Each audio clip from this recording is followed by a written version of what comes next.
From Dhaka, this is Tahmina Nupur and you were watching BSS News. At first, the headlines.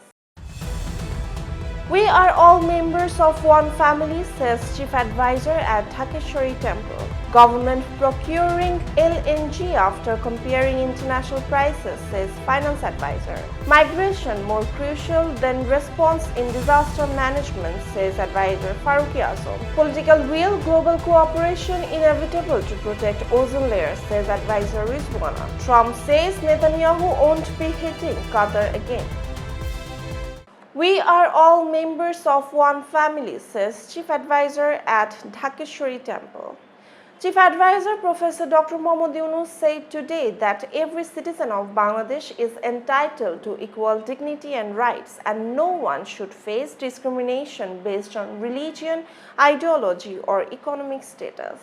He was exchanging greetings with the members of the Hindu community at the Dhakeshwari National Temple in the capital on the occasion of Sharadiya Durga Puja. Earlier, he visited the temple premises and inspected preparations for the festival. The Chief Advisor said all citizens belong to one national family where differences may exist, but unity must remain unbroken. He stressed that the state has no right to discriminate and is duty-bound to ensure equal dignity for all. He added that all rights are guaranteed in the Constitution and no government has the authority to deny them in any measure. He urged citizens to be vocal in demanding their constitutional rights, saying that the struggle for rights is shared by all. Professor Dr Muhammad Yunus said the most important goal of the new Bangladesh is to ensure equal rights for every citizen. Government procuring LNG after comparing international prices, says Finance Advisor. Finance Advisor Dr Salehuddin Ahmed said today that the interim government has been procuring LNG from various sources, not from a single source, after comparing international prices. He told reporters after chairing two separate meetings of the Advisors Council Committee on Economic Affairs and Government Purchase at the Cabinet Division Conference Room at Bangladesh Secretariat. The Finance Advisor said the government is working to stabilize the macroeconomic situation and maximize tax collection, noting that tax lawyers have been included in the tax representative management system. On trade with the United States, he said efforts are underway to minimize the trade gap by importing more items from the United States. While costs may rise in some cases, the quality of imported goods such as wheat is better, he added. Dr. Salehuddin said the move would not affect exports or inflation as essentials items are being sold at affordable prices through the state-run Trading Corporation of Bangladesh. Overall inflation, he said, is now more or less stable with non-food inflation declining. He, however, said that creating employment remains a challenge, though the government is providing policy support to the private sector. Revenue collection is now picking up while the National Board of Revenue is unearthing tax evasion cases, he said. On allegations of irregularities in fertilizer procurement, the advisor said the matter would be looked into, adding that procurement is usually handled by the Ministry of Agriculture and the Ministry of Industries. Migration more crucial than response in disaster management, says Adviser Faruk. Disaster Management and Relief Advisor Bir Protik Faruk today said the mitigation is more important than response in disaster management. He was addressing as the chief guest at the 3rd National Dialogue Platform on Anticipatory Action at the Bangladesh-China Friendship Conference Center in the capital's Agargaon this morning. The advisor recalled the devastating Bhola cyclone of 13th November 1970, which claimed nearly 500,000 lives and left a deep scar on the nation.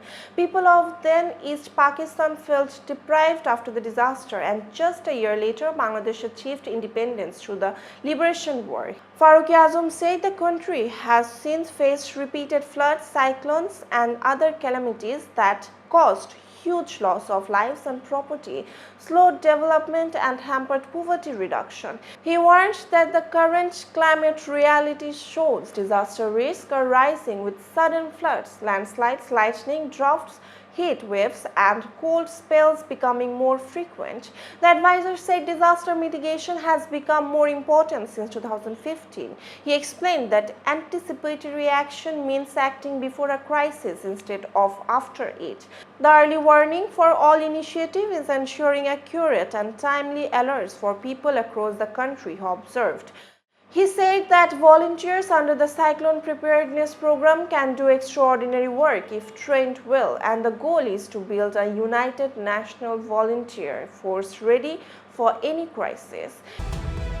Political will, global cooperation inevitable to protect ozone layer, says Adviser Rizwana. Environment, Forest and Climate Change Advisor Syeda Rizwana Hasan today called for strong political commitment and international collaboration to safeguard the ozone layer. She made the call while speaking as a chief guest at the discussion marking World Ozone Day at the Department of Environment in Agargaon, Dhaka. The advisor said depletion of the ozone layer threatens human health, agriculture and biodiversity. She highlighted the success of the Montreal Protocol in reducing harmful chemical substances, noting that it shows how international laws work when backed by political will. She also said financial and technological support from developed nations has played a key role in protecting the ozone layer, and that similar cooperation is needed to tackle climate change. The event included a prize-giving ceremony for a painting competition. Director General of the Department of Environment, Dr. Muhammad Yunus, presided over the session, while senior officials and representatives from the UNDP also spoke. Trump says Netanyahu won't be hitting Qatar again. United States President Donald Trump said in Washington that Israeli Prime Minister Benjamin Netanyahu will not strike Qatar again. The statement came a week after Israeli airstrikes targeted Hamas leaders in Doha. Meanwhile, United States Secretary of State Marco Rubio visited Qatar on Tuesday. He asked the Gulf state to continue its role as mediator in the Gaza conflict, saying Qatar is in a unique position to help end the war. Rubio made the remarks after flying from Tel Aviv to Doha, where he was scheduled to meet Qatar's Amir Sheikh Tamim bin Hamad Al Thani. He also said that United States will work with Qatar to finalize the defense agreement soon. The visit followed an Arab Islamic summit in Doha, which condemned Israel's strikes and urged Washington to use its influence to restrain Israel. Qatar, home to the largest United States air base in the Middle East, has long played a key role in Gaza negotiation and has hosted the Hamas Political Bureau since 2012 with United States approval. That's all for today. For more information, visit bssnews.net. Thanks for watching.